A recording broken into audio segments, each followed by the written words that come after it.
Hey guys, welcome! If you've got a fuel door that won't stay closed, like this, we're going to see in this video how to fix it. Let's go!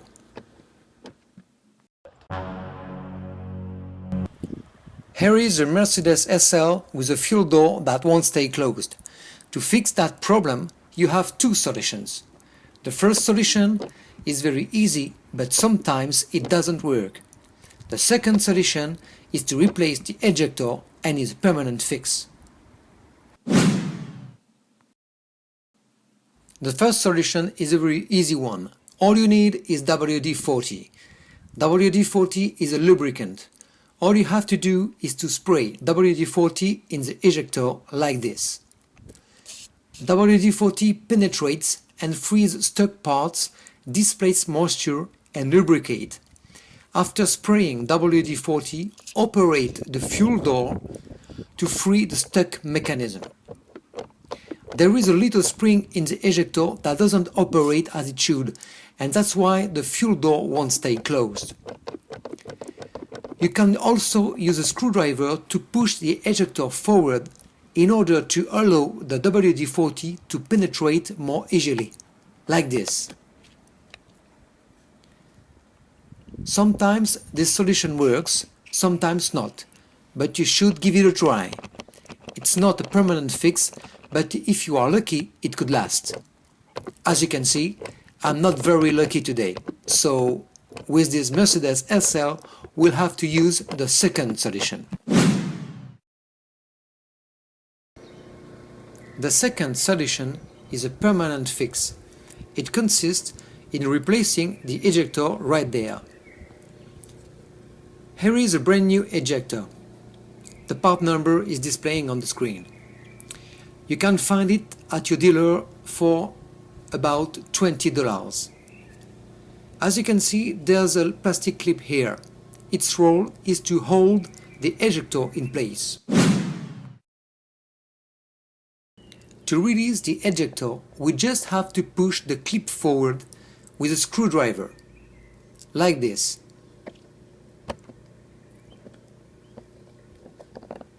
Next, move the ejector to the left using your screwdriver, like this.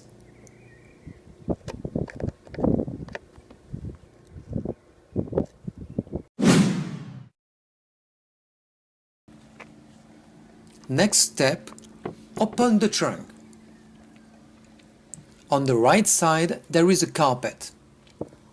We'll have to lift that carpet to access to the fuel door locking mechanism. To do so, we will start by removing that plastic screw with a pin in it. You can use a fork as a tool to remove the pin. So you pull the pin off. It's a little hard, you've got to pull hard. And you remove the pin.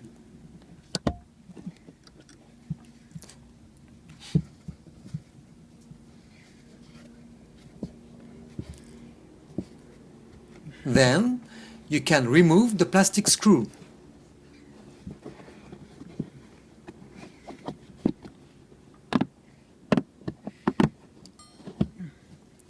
Here is the plastic screw. I'm going to show you the plastic screw with the pin in it, so that you can see how it works.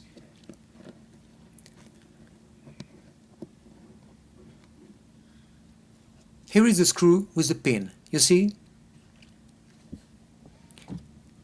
Now you can lift the carpet.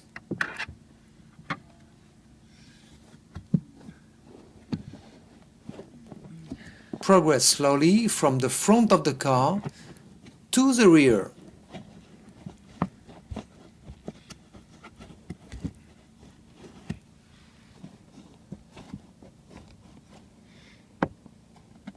Once the carpet is released, fold it and move it to the left.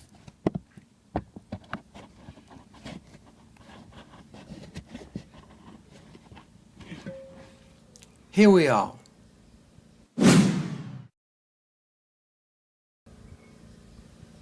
Now we can see a black foam right there. Behind this foam is the fuel door locking mechanism. So we remove this black foam.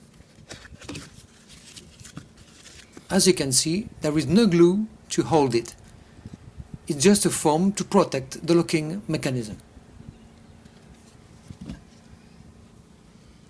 And this is the fuel door locking mechanism.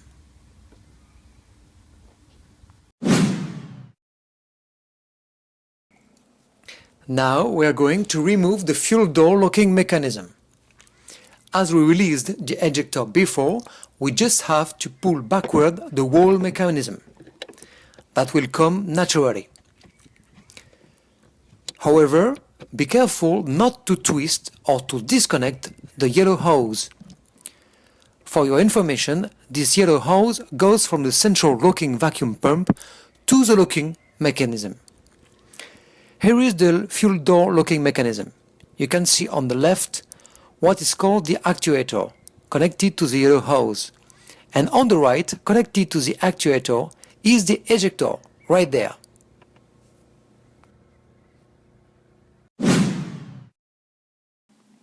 Look at the brand new ejector. There's a plastic clip here, and it goes right there. Very gently use a screwdriver to pry this little plastic piece to release the ejector. Be careful not to break the plastic piece and remove the ejector. You see? That's very easy.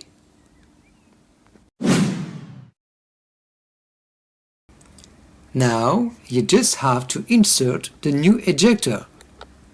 Just press it until you hear a click. Okay, you're almost done.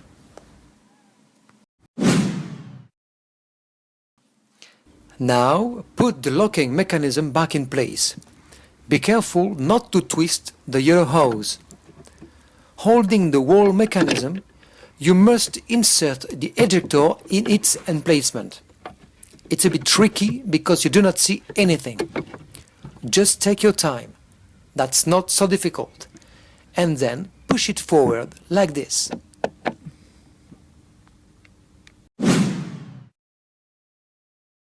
And now you just have to test your fuel door. As you can see, it's working perfectly now.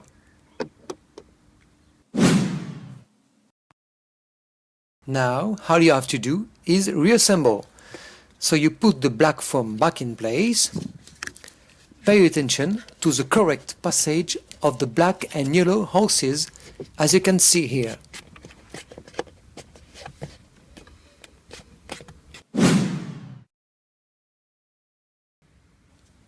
Then put the carpet back in place.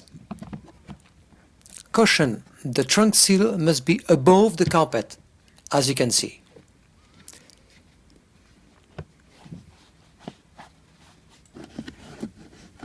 And don't forget the plastic screw and the pin. Okay guys, thanks for watching.